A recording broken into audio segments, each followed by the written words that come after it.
What's going on, Junkie Nation? Gorgeous George here reporting for duty. No ghost, believe it or not. He's got a dentist appointment, but speaking of rearranging teeth, Kelvin Gastelum's pretty good at it, and he gets down on Hey, Saturday at UFC Mexico. Did they have to wake you up for this one, KG? Look at you. You're all comfort back there. yeah, man, I'm out here waking up early in the morning to catch these interviews, but it's all good. All right, let's see here. Can you see me Oh, still? Oh, there. Okay, yeah, sorry, I disappeared for a second there. All right, yeah, so KG, hey, really interesting, man, to hear you yesterday. Kind of like shed 170. Now you don't have to ever hear it again. I'm only bringing it up because it was asked of you, yes, at your media. But I got to imagine for a long time that that had to just weigh on you personally. Could I do it? Should I do it? And right now it seems like, hey, look, I'm just gonna start focusing on the latter end of my career and just crushing people at 185 and get back to a title fight. yeah. That's pretty much it. I mean, for the longest time, I was fighting at middleweight and still thinking eventually I'm gonna go down, and so I did it, and it didn't work out. So I'm back at middleweight, and this is where before I was fighting at middleweight, and I was having success. So I kind of figured I'll stick around. With the thinking of eventually going down.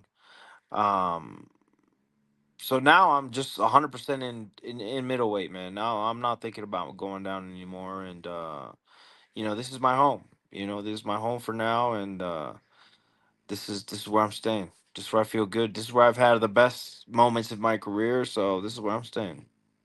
Another thing I found interesting was 10 years ago when you fought in Mexico, you brought up Cain Velasquez, Fabricio Verdum. People don't know just how much of an impact Oh Mexico yeah. City can be. It's not just the altitude, it's the air or Oh the yeah. lack of air quality, pollution, Right. food, water, all that stuff. Can you talk about it? A month is I believe how long you've been there, but the Yeah. difference between that and just flying in a week or two before. Yeah. No, there's a huge difference, as you all seen with the Cain Velasquez, who's a cardio machine, but you can't beat science. You can't beat the biology. You got to come out here and you got to acclimate. You got to make sure your body's out here to the right amount of time, or you're gonna suffer in the fight. And yeah, man, the air quality out here is insane. I mean, it's not just the altitude, like you said. I mean, it's the pollution. It's all the smog that you see. I mean, looking out my window, my coach asked me, "Oh man, it's getting foggy." I'm like, "No, that's just pollution, brother." Yeah. So it looks bad over the whole city, and you can notice it right away. Yeah, for sure. And now, in addition to that PI, that you Yeah. guys got, I'm sure also maybe makes you feel at home a little bit. You've lived in Cali, you've lived in Arizona, but I'm sure you've accessed the PI here in Las Vegas. That's got to be a difference maker as well, too. Like them fine tuning your preps, your recovery, the food, everything. Yeah, yeah, yeah. No, I've said it already a few times, man. It's a world of a difference compared to fighting 10 years ago out here at UFC 180. I mean, we were lifting rocks and throwing watermelons as exercises. So now we have the pleasure of having the world class facility of the UFC PI, which made this experience a lot better. Kelvin, are you a UFC guy for life? And here's what I mean by that. A lot of guys you fought because you've been around for so long. Some fighters have retired, and some have moved on. To other pastures, GFL, PFL, Right, whatever. How about right. you? Like, you've had most of your career, like 80% of your career, maybe 90% of your career in the UFC. So you have Right. so many opportunities, probably a lot of money. Is that where you'd like to finish?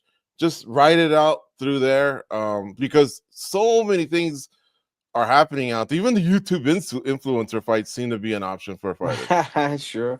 I'd like to be able to have a boxing fight.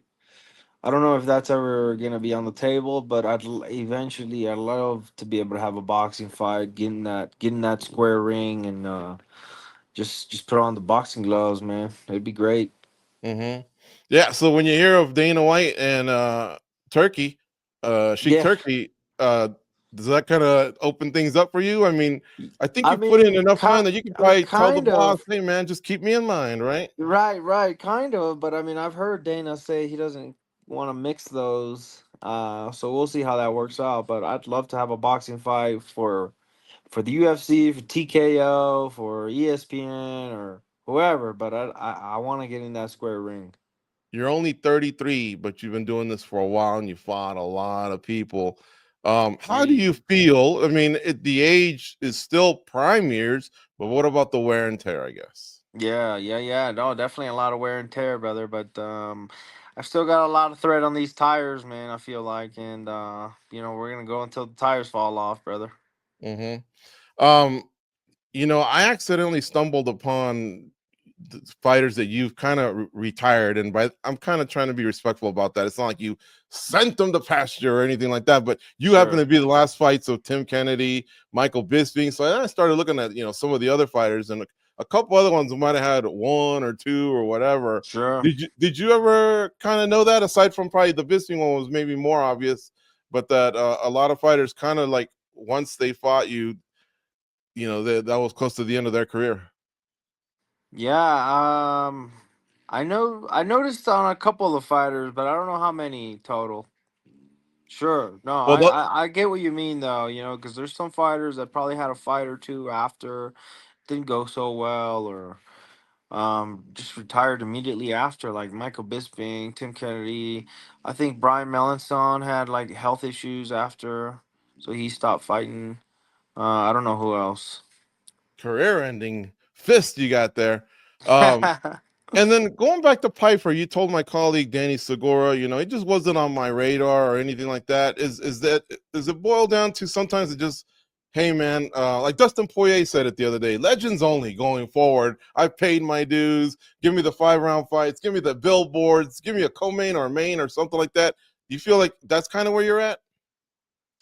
No, I had a meeting with Hunter a few months back, and I told him, like, listen, I want to fight the best. I want to still fight for a title, so put me on that route to fight for the title. And he gave me the hardest, toughest matchup he could find. Yeah. No, but that's fine. I think I need to start. I need to start from the bottom. It's a fresh start in the middleweight division again, so I just need to work my way back up. Hmm. You were running to top it all off. You were running in Toluca, I think is what you were saying. Yeah. So I mean, you really opened up your lungs and pushed this on top of getting there, prepping 1 month earlier. Was it just you, or did a lot of your team come out as well? So a lot of my team came out already, and yeah, man, we were up in Toluca, which is a little bit higher, or quite a bit higher in elevation than the actual Mexico City. Hmm. So we're up in 15,000 feet in elevation in the mountains. I mean, we're running miles, climbing mountains. So yeah, we got the juice, we got the gas tank full. What can first time fighters expect from the crowd in Mexico City? What kind of energy do they give you? You've Oh walked through that yeah. tunnel a few times now. Man, I'm excited. I'm excited. I know how amazing the energy and the crowds, what they bring here in Mexico City. So when they asked me when to fight here, I was, I was a little hesitant just because the altitude, but at the same time, I'm excited because I just know the how electrifying the arena gets that night. 23,000 Mexicans screaming your name or booing your name. It's pretty fun. You already pick out your walkout music? I feel like a good walkout song just registers and Yeah. Oh reverberates, you know yeah. what I'm saying? Oh yeah. Yeah. No, I got something special picked out from. In Espanol or Yeah. English? Yeah. Oh yeah. It's rock en español. Ahí está. All right. Last one. DDP's the champ. Um, as you are rebuilding yourself, as you've cleared or as you've made it clear that 170 is done, and so now you want to work your way back to a big fight, a big title fight. DDP, tell me about him. Like, do you already see, oh yeah, if we were to meet up, I got something for him, or is there still a process to get to the champ? No, I mean we were matched up at one point. I remember Imavov. I was scheduled with Imavov and then he had visa issues, and so they scratched the fight. And I said, you know what? I had an entire training camp. I don't want this to go to waste. So let's pick a fighter out of that same card, and you know, make sure we fight that night because I don't want this training camp to go to waste. I was looking at Dricus. I think he was like the first fight on the prelim, like first fight of the night or something like that. He wasn't even in the main card yet.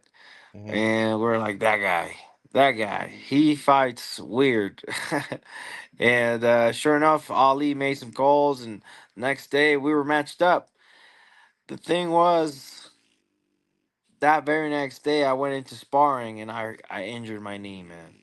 Mm. And so we were training for him. We had already strategized for him, and obviously he's got huge goals in his game. But the thing that makes him dangerous is his cardio, his pressure. I mean, he just goes out there, balls to the walls for 25 minutes, Yeah. and he bullies people, and that's his specialty. Just like Hamzat, just like Barab Devashvili, these guys go in there and they bully people with their cardio, and that's a style that's starting to come up. I think it's very new.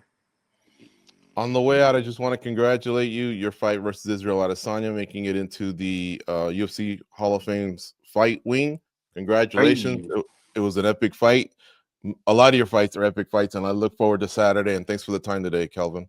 George, you're the man, brother.